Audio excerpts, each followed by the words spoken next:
Hello बच्चों, कैसे हैं आप सभी। आशा करते हैं अपने घर पे होंगे, सुरक्षित होंगे। और हमारे मदर्स एड स्कूल के जितने भी टीचर लोग हैं, आप लोगों के लिए जो साधना कर रहे हैं, पढ़ा रहे हैं, आप उन सभी शिक्षक का जो होमवर्क है, जो आपको पढ़ाते हैं, आपको बनाने के लिए देते हैं, आप बनाते होइएगा। तो चलिए, आज का जो क्लास है इसको हम शुरू करते हैं। ये हम लोगों को आज पढ़ना है इंग्लिश है। तो जैसा कि आप लोगों को पता है कि इंग्लिश का जो बेसिक नॉलेज है, इसका एक पार्ट हम बना दिए हुए हैं। और अगर आपने उस पार्ट को नहीं देखा है तो उस पार्ट को हम इस वीडियो के डिस्क्रिप्शन में उसका लिंक दे देंगे। उस वीडियो के लिंक इस वीडियो के डिस्क्रिप्शन में दे देंगे।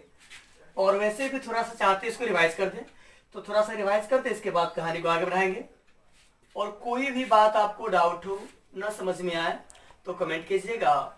हमारी कोशिश होगी कि मैं आपके कमेंट को पढ़ूं, मतलब कि आपके कमेंट को पढ़ेंगे और जो डाउट जहां पे होगा उसको हम अगले लेक्चर में पूरा करेंगे, उसको क्लियर करेंगे। चलिए, तो इंग्लिश के बारे में हम लोग पढ़े हुए हैं।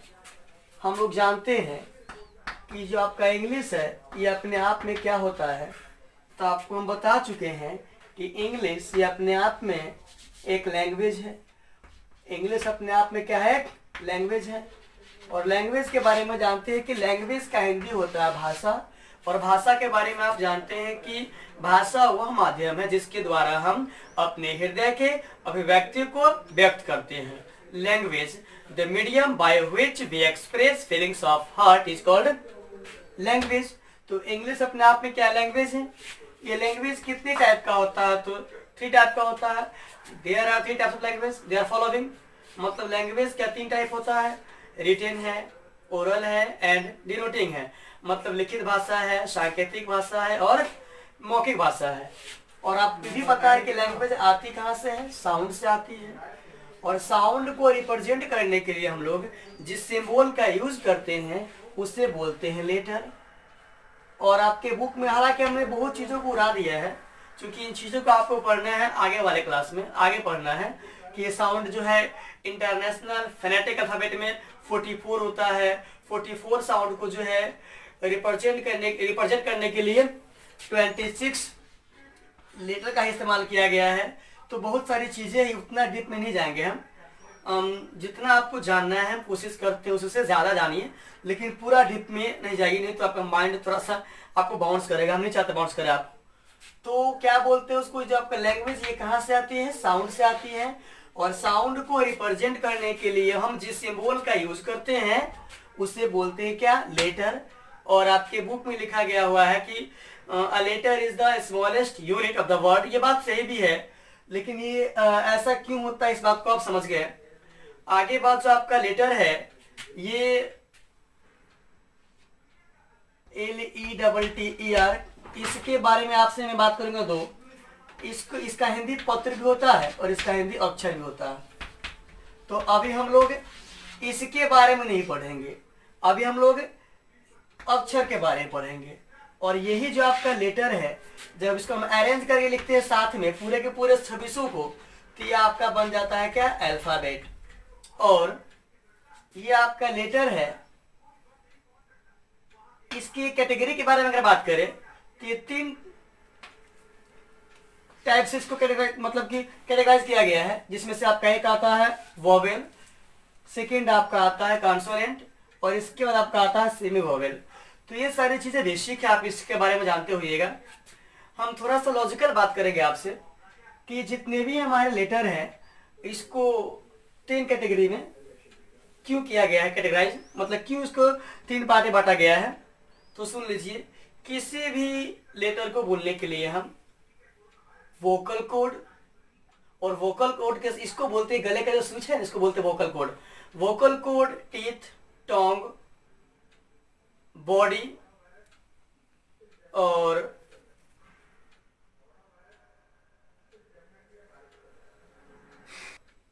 किसी लेटर को बोलने के लिए हम लोग vocal cord, teeth, tongue, lips, body का इस्तेमाल करते हैं। तो कुछ लेटर ऐसा है जिसको हम केवल बोलते हैं वोकल कोड से। तो वोकल कोड से बोले जाने वाले जितने भी हमारा अक्षर है, लेटर्स है, सबको कैटेगराइज किया गया, मतलब सबको रखा गया है वोवेल लेटर के अकॉर्डिंग। और इसके साथ साथ जिसको बोलने के लिए, मतलब जिस लेटर को प्रोनाउंस करने के लिए वोकल कोड के साथ साथ टीथ, टोंग, लिप्स, बॉडी का भी यूज करते हैं, उसको बोलते हैं क्या, कॉन्सोनेंट। और अगर मैं आपसे बात करूं सेमी वोवेल का, तो सेमी का मतलब होता है अर्ध, मतलब कि आधा। ये जो आपका सेमी वोवेल है, ये ऐसा होता है लेटर, ये ऐसे लेटर है, मतलब लेटर्स है, दो है, डब्ल्यू एंड वाई, जिसके जो यूज है, मतलब उसका जो एक्शन है, उसका जो कंडीशन है कि ऐसा, इसको हम क्यों कहते हैं सेमी वोवेल। तो ये सेमी का मतलब होता है आधा, ये आधा काम करता है वोवेल का और आधा करता है कॉन्सोनेंट का। कैसे, तो देखिए, आप सबसे पहले ये जान लीजिए कि वोवेल हम कैसे, जैसे आप सपोज कीजिए कि यहाँ लिखा हुआ है ए, तो हम ए को क्यों बोलेंगे वोवेल साउंड। यहाँ लिखा हुआ है ओ, तो इस ओ को क्यों बोलेंगे वोवेल साउंड, मतलब वोवेल लेटर है, ये साउंड नहीं है। और यहाँ लिखा हुआ है पी, इसको हम क्यों बोलते हैं कॉन्सोनेंट लेटर, चीजों को समझिए। तो देखिए बोलते हैं ओ ओ ओ, तो यहां से बोलते हैं, तो यहां से निकलने वाला जितना भी आपका लेटर है वो सब अपने आप में क्या है, वोवेल लेटर है। और हम बोलते हैं पी, तो देखिए यहां से तो स्टार्टिंग होगा ही, और इसके साथ साथ हमको इस लिप्स का यूज कर रहे हैं, पी, सी, डी। तो इसके वैसा लेटर जिसको बोलने के लिए, जिसके उच्चारण के लिए, जिसके प्रोनाउंसिएशन के लिए वोकल कोड के साथ साथ टीथ, टोंग, लिप्स, बॉडी का भी इस्तेमाल करते हैं, तो उससे बोलते हैं क्या, कॉन्सोनेंट। तो देखिए ये आपका डब्ल्यू और ये आपका वाई, अगर किसी भी वर्ड के पहले ये आ जाए और उसको हम बोलते हैं उस और वहां उसको हम बोलते हैं इस डब्ल्यू और वाई को, तो जैसे देखिए बोलिए आप डब्ल्यू, इसके साथ साथ और भी चीज आ गया। और यही आपका है, सपोज करो आप, हमने इसे लिखा डब्ल्यू से लिखा, मैंने लिखा WOR के, वर्क। आप इसको बोलिए व, आप कारण लिप्स, लेकिन यही चीज CROW, यहाँ देखिए क्रो। अब यहाँ क्या है, जो आपका डब्ल्यू है यहीं से निकला और यहीं पर रह गया, क्रो। इसके बाद ये जो हमारा लिप्स है, लिप्स क्या, टोंग, लिप्स, टीथ, बॉडी, किसी का भी इस्तेमाल नहीं किए हम, क्यों, क्योंकि यहाँ पर लास्ट में आया है। तो जब आपका डब्ल्यू और वाई किसी भी वर्ड के लास्ट में आता है, मतलब कि उसके सबसे अंत में आता है, तो वहां पर ये कहलाता है, वहां पे ये काम करता है वोवेल साउंड का। और जब ये पहले आता है तो वहां काम करता है कॉन्सोनेंट साउंड का। साउंड और लेटर जो है अपने आप में अलग अलग चीजें हैं। लेटर 26 है, साउंड 44 है। पहला लेक्चर जो आपका वीडियो का है, मेरा पहला लेक्चर है, उसको जाके देखिएगा आप, हम इन सब चीजों को जो है वहां क्लियर किए हुए हैं। तो आप इतना समझिए कि when W and Y comes at the end of the word, then that condition W and Y are said to be vowel sound। मतलब कि जब ये W और Y किसी भी वर्ड के लास्ट में आएगा तो वहां ही काम करेगा वोवेल साउंड का। और वोवेल साउंड को रिप्रेजेंट करने के लिए हम जिस लेटर का इस्तेमाल किए वो अपने आप में क्या, वोवेल लेटर है। और जब ये पहले आएगा तो वहां पर क्या है, कॉन्सोनेंट है। तो चलिए इन चीजों के बारे में जानते हैं। आप सॉरी आप जान गए हैं। अब हम पिछले वीडियो में ही आपको ये चीजें बता चुके हैं कि ये जो आपका ए है, अगर मैं आपसे इस ए के बारे में बात करूं कि ये आपका ए लेटर या अल्फाबेट है, तो आप समझ चुके हैं कि लेटर हमेशा अकेले आता है, अल्फाबेट हमेशा ये साथ में आएगा, पूरे ग्रुप में आएगा। और यहाँ पे अकेले हैं तो ये क्या हो गया, अपने आप में ये लेटर है। और हम आपसे आगे बात करें तो इन चीजों के बारे में आप जानते हैं। मैं आपसे ये चीज चाहता हूँ बताए, हम चाहते हैं आपको ये चीज बताए कि कभी कभी बच्चा जो है ALPHABETS अल्फाबेट्स लिख देते हैं। तो मेरे भाई आप ये जानो कि अल्फाबेट होता है, अल्फाबेट्स नहीं होता है, क्योंकि ये खुद अपने आप में 26 है। और जब खुद 26 है तो हम जान गए कि अपने आप में है क्या, प्लूरल है। और जब पहले से प्लूरल तो इसको हम क्यों बनाएंगे प्लूरल।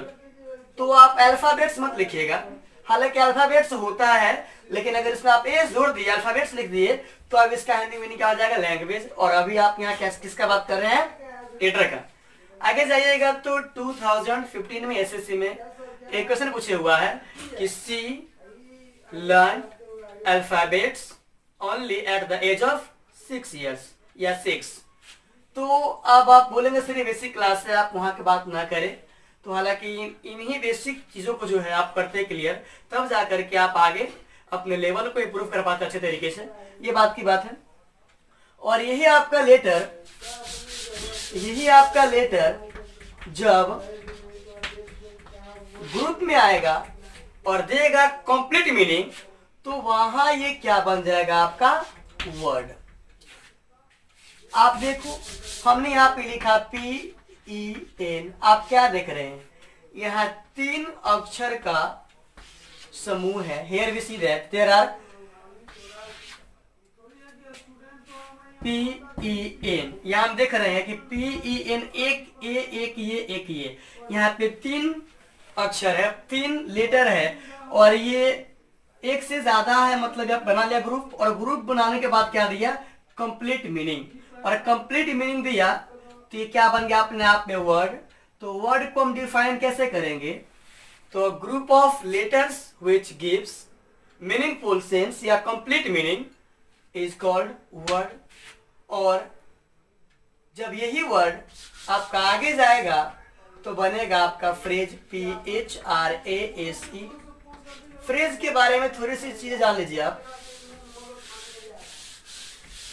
देखिएगा हमने यहां पे लिखा on the table, on the table. On अपने आप में क्या है, एक वर्ड है। यह भी अपने आप में क्या, एक वर्ड है। यह भी अपने आप में क्या, एक वर्ड है। आप आगे जाइएगा तो आपको पढ़ाते हैं सर कि ऑन का, अगर मैं आपको चाहूँ बताना इस ऑन का ग्रामेटिकल प्रोफाइल कि अपने आप में है क्या, तो ये अपने आप में एक प्रिपोजिशन है, ये आपका आर्टिकल है। आगे पढ़िएगा तो चलेगा पता है अपने आप में डिटरमिनर है, डिटरमिनर। और टेबल अपने आप में क्या है, नाउन है। तो हालांकि इन चीजों के बारे में हम बाद में बात करेंगे। आप ये समझिए यहाँ ऑन द टेबल, ये क्या हो गया, ग्रुप ऑफ वर्ड्स, शब्दों का समूह है। और इसका मीनिंग क्या निकला, टेबल पर, मेज पर। तो जब आपका वर्ड ये ग्रुप में आएगा और कंप्लीट मीनिंग देगा तो क्या बन जाएगा, आपका फ्रेज। लेकिन अगर इस चीज को हम यहीं पे छोड़ देंगे तो ये गलत हो जाएगा। गलत क्यों हो जाएगा, तो देख लीजिए हम बोलते हैं ऑन द टेबल, तो देखिए ये मीनिंग तो दे रहा है, लेकिन टेबल पे क्या है क्या नहीं है, पूरा की पूरा जो इसका मीनिंग है वह क्लियर नहीं है। और इस टाइप से जब आपके सामने आएगा शब्दों का समूह, मतलब कि a group of words which has no subject and no predicate but having some sense is called phrase. मतलब शब्दों का ऐसा समूह जिसके पास न सब्जेक्ट होता है न प्रेडिकेट होता है, लेकिन इसके बावजूद भी कुछ अर्थ होता है, पूरा के पूरा उसका मीनिंग नहीं निकलता है, तो अब उसको हम बोलते हैं फ्रेज। जस्ट लाइक आप यहाँ देखिए हमने यहाँ पे लिखा ये आपका राम है, और आई कैन यूज दिस। आप यहाँ पे देखिए हमने यहाँ पे लिखा क्या, ये आपका राम है एंड मोहन। तो आप यहाँ क्या देख रहे हैं, चीजों को समझे बड़े प्यार से। ये राम अपने आप में क्या है, कोई नाउन है। ये एंड क्या है, अगर मैं इस एंड की ग्रामेटिकल प्रोफाइल की बात करूं तो ये अपने आप में इसको और इसको करा कनेक्ट। और मोहन भी अपने आप में क्या, नाउन है। दो नाउन को ही नहीं बल्कि दो किसी भी चीज को, कोई भी चीज अगर करता है कनेक्ट तो उसको बोलते हैं कनेक्टिंग वर्ड। और कनेक्टिंग वर्ड को हम लोग बोलते हैं इंग्लिश में कंजंक्शन। तो यहाँ जो आपका ये एंड है अपने आप में क्या आ गया, कंजंक्शन।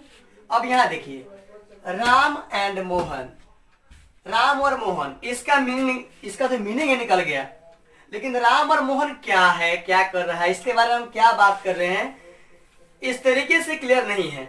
तो यहाँ हम नहीं बोल सकते कि कंप्लीट मीनिंग दिया। यहाँ पे राम एंड मोहन में हम ये देख रहे हैं कि यहाँ पे इसका कुछ अर्थ निकला, इसका पूरा अर्थ इसलिए नहीं निकला क्योंकि आप आगे जाइएगा तो पढ़िएगा वर्ब, और वर्ब का एक खासा मतलब कि पर्टिकुलर एक अपना प्रॉपर्टी है, बहुत अच्छा ये कॉन्सेप्ट जो आपको हम दे रहे हैं। Without a verb no any sentence can be formed, मतलब बिना वर्ब का दुनिया का कोई भी सेंटेंस बन नहीं सकता है। क्योंकि वर्ब करता है डिसाइड कि कौन हमारा मतलब कि कौन सब्जेक्ट और कौन हमारा ऑब्जेक्ट है। और जिस सेंटेंस में वर्ब होगा ही नहीं तो उस सेंटेंस में जो है मतलब कि वो सेंटेंस होगा ही नहीं, और सेंटेंस नहीं है इसका मतलब इसका जो कंप्लीट मीनिंग है वो नहीं निकलेगा। हालांकि इसमें बहुत सारी चीजें आती है और हम उतना बात नहीं करेंगे आपसे। आप ये समझिए कि यहाँ राम एंड मोहन हम देख रहे हैं क्या कि इसका मीनिंग तो निकल रहा है लेकिन कंप्लीट मीनिंग नहीं है, इसका कुछ सेंस निकलता है। तो फ्रेज को हम जब करते हैं डिफाइन तो वहां पे देखते हैं कि group of words which has no subject and no predicate but having some sense is called predicate. And अगर हम आपसे आगे बात करें तो ये मिलेगा आपको कि verb tells about subject and predicate. Verb जो है ये कहता है, ये डिसाइड करता है कि कौन सब्जेक्ट और कौन क्या प्रेडिकेट है।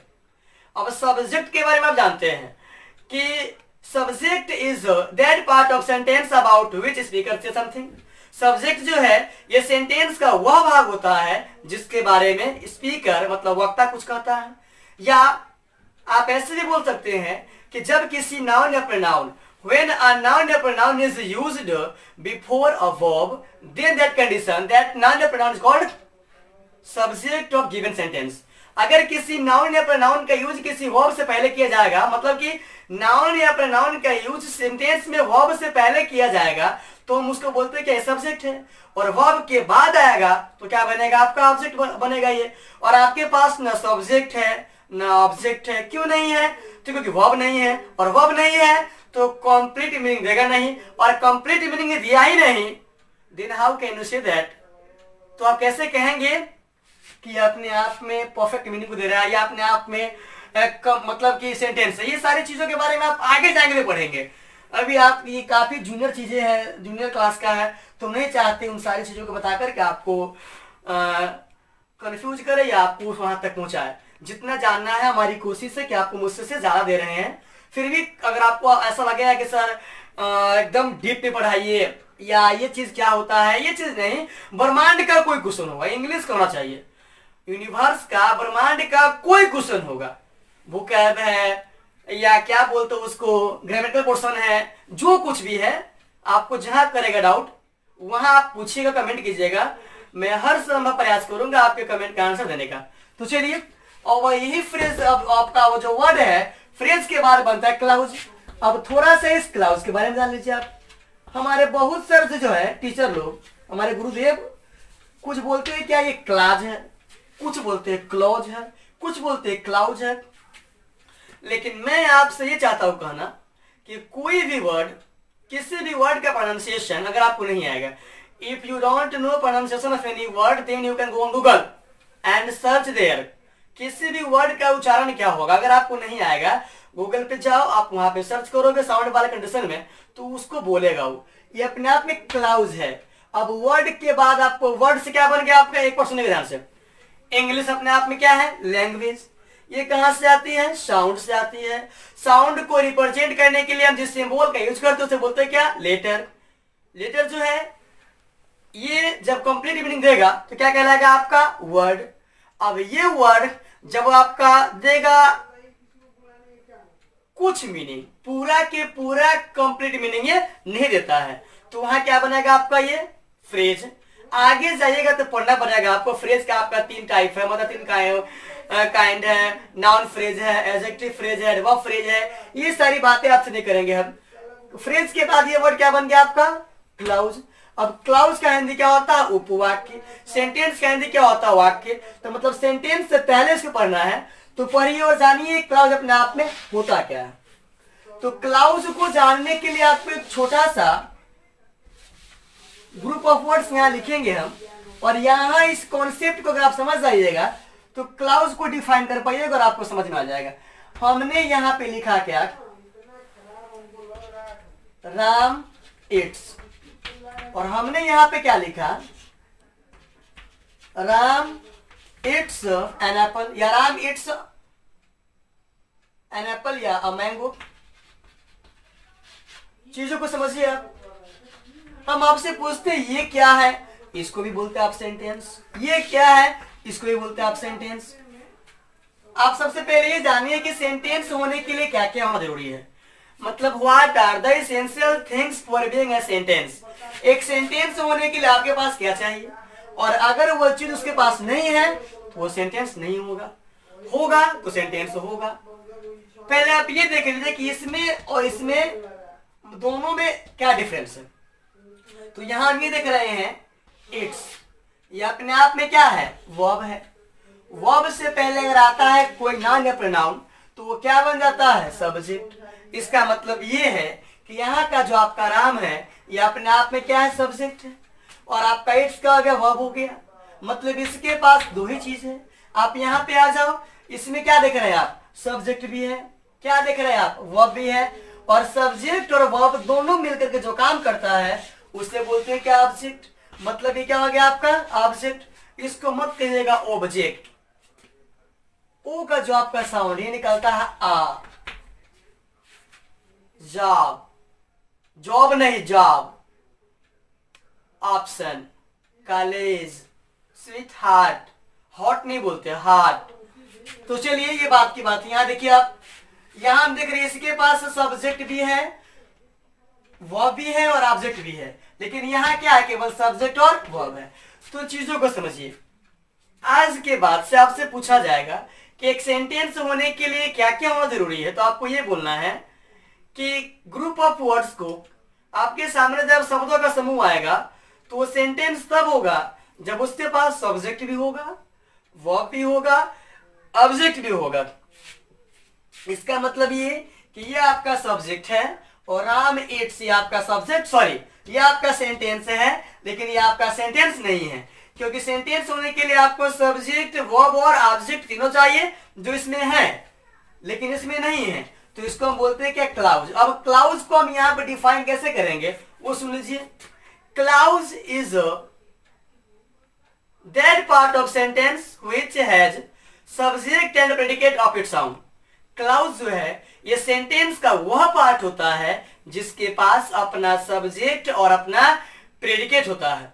और अब आप ये कहेंगे सर प्रेडिकेट क्या होता है, तो प्रेडिकेट के बारे में आपसे हम बात करेंगे, लेकिन इससे पहले आप ये समझिए कि इसको हम दूसरे तरीके से भी डिफाइन कर सकते हैं, और वो ये है कि clause is the part of a longer sentence in which there will be one subject and one finite verb.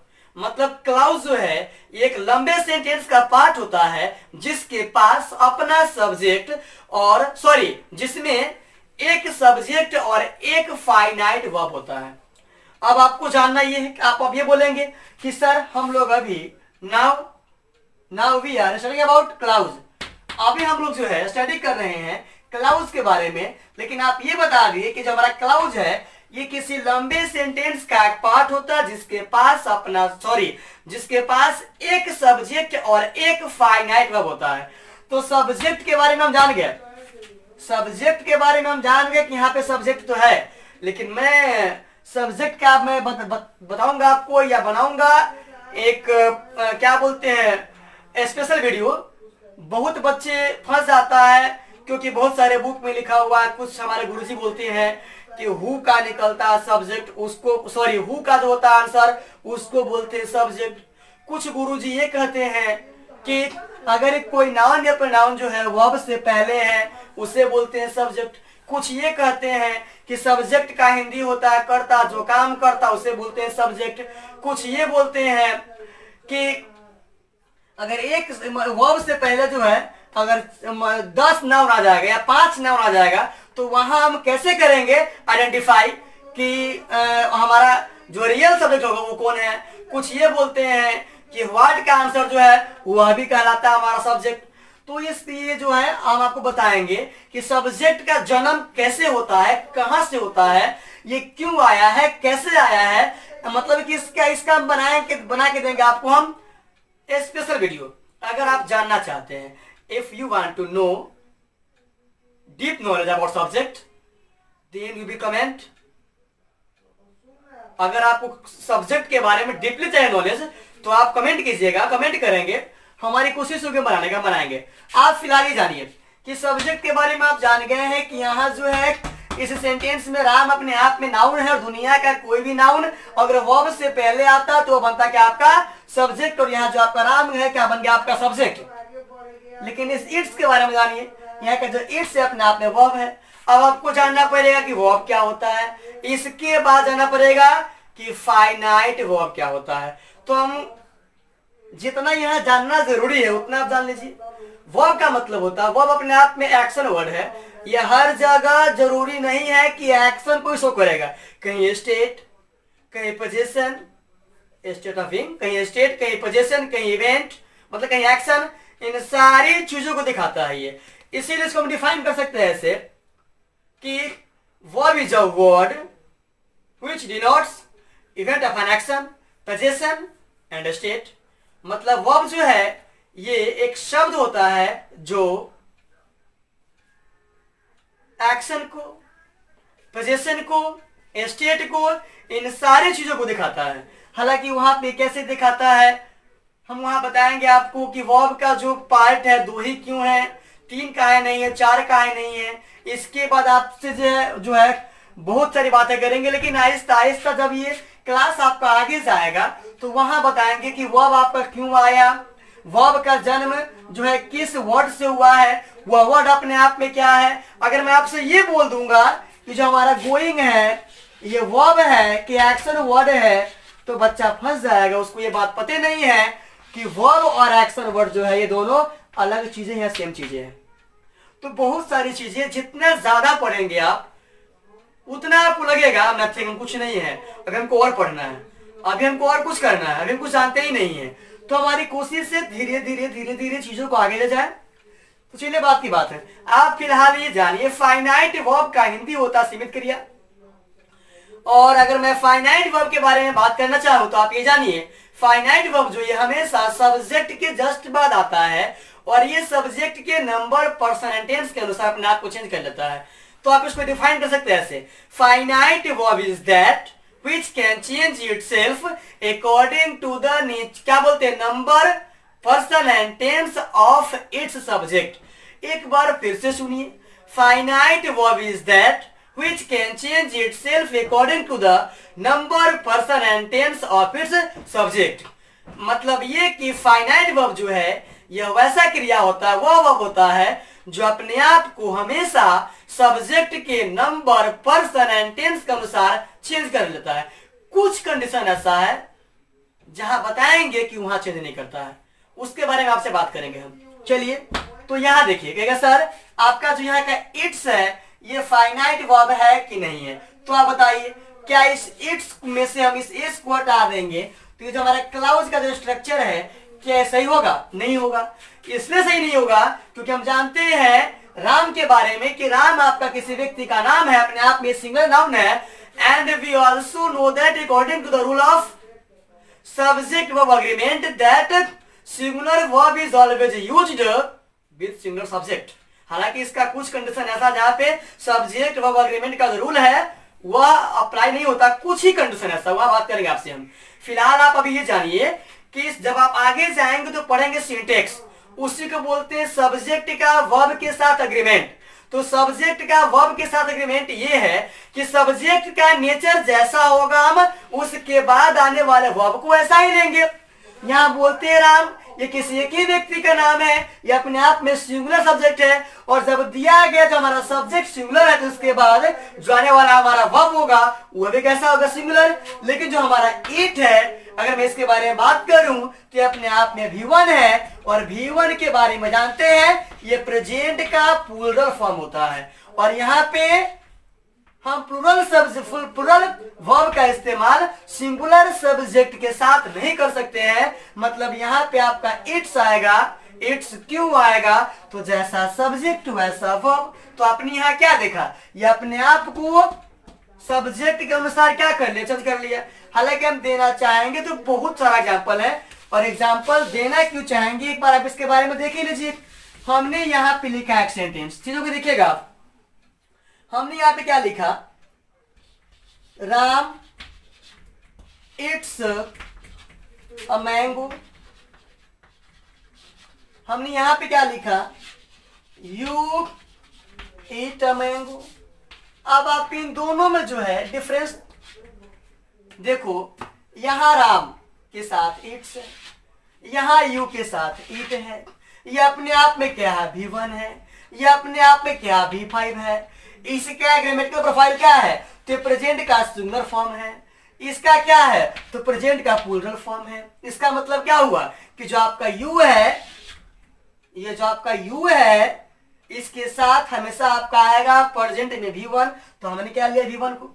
अब आप ये मत बोल लीजिएगा कि सर यू माने तुम भी होता, तुम दोनों भी होता है, तुम लोग भी होता है। तो यू जो है ये सेकेंड पर्सन का इकलौता एक ऐसा सब्जेक्ट है जो नेचर में सिंगुलर भी है और प्लूरल भी है, प्लूरल। लेकिन यूज में कैसा है, प्लूरल है। अगर मैं इस आई के बारे में आपसे बात करूं तो आई एक ऐसा सब्जेक्ट है जो नेचर में है सिंगुलर, लेकिन यूज में क्या, प्लूरल। हर जगह नहीं, केवल सिंपल प्रेजेंट टेंस में ही। सिंपल प्रेजेंट टेंस में आप आई के साथ गो लगाते हैं, जबकि गो अपने आप में क्या, V1 है।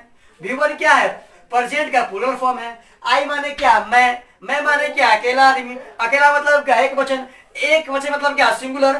तो इसका एक अलग कंडीशन है, जब यह जाएगा आपका पास्ट में तो आई के साथ भी क्या आपका आता है, वाज अपने आप में क्या है, सिंगुलर हेल्पिंग वर्ब है। तो बहुत सारी बातें आप फिलहाल ये जानिए। हमारा टॉपिक था क्लाउज का। क्लाउज के बारे में आपसे अगर आज के बाद से पूछा जाएगा क्लाउज क्या होता है, तो यू कैन डिफाइन, आप डिफाइन कर सकते हैं बाय 2 वेज, 2 तरीके से। फर्स्ट वन इज दैट, पहला आपका ये है कि clause is the part of a sentence which has subject and predicate of its sound. मतलब क्लाउज सेंटेंस का वह भाग होता है जिसके पास अपना सब्जेक्ट और अपना प्रेडिकेट होता है। और अगर मैं इसको दूसरे तरीके से चाहूं बताना तो ये बोल सकते हैं कि clause is the part of a longer sentence in which there will be one subject and one finite verb. तो हम आपसे कल बात करेंगे कि फाइनाइट वर्ब क्या होता है, सब्जेक्ट क्या होता है, और इन चीजों को बताने के बाद हम आपसे बात करेंगे सेंटेंस के बारे में कि सेंटेंस क्या होता है। और हमारी कोशिश ये होगी कि अभी आप बच्चे हैं तो किसी चीज को हम अगर जितना जड़ से ले जाएंगे, किसी भी टॉपिक के बारे में आप जितना अधिक जानेंगे, तो जब चीजें आगे बढ़ेगी तो आपको बाद में समझने में किसी प्रकार का कोई डाउट नहीं होगा। और एक बार फिर सुनिए हम क्या बोल रहे हैं आपको। ब्रह्मांड का कोई क्वेश्चन होगा, इंग्लिश का होगा, कोई क्वेश्चन इंग्लिश का है तो आप बिंदास हमसे पूछ सकते हैं। किसी प्रकार का कोई क्वेश्चन है, मतलब कि पूरे यूनिवर्स का, इंग्लिश का है और आपको डाउट है तो पूछिएगा। चलिए हम लोग मिलते हैं फिर कल के क्लास में। Thanks for watching this video.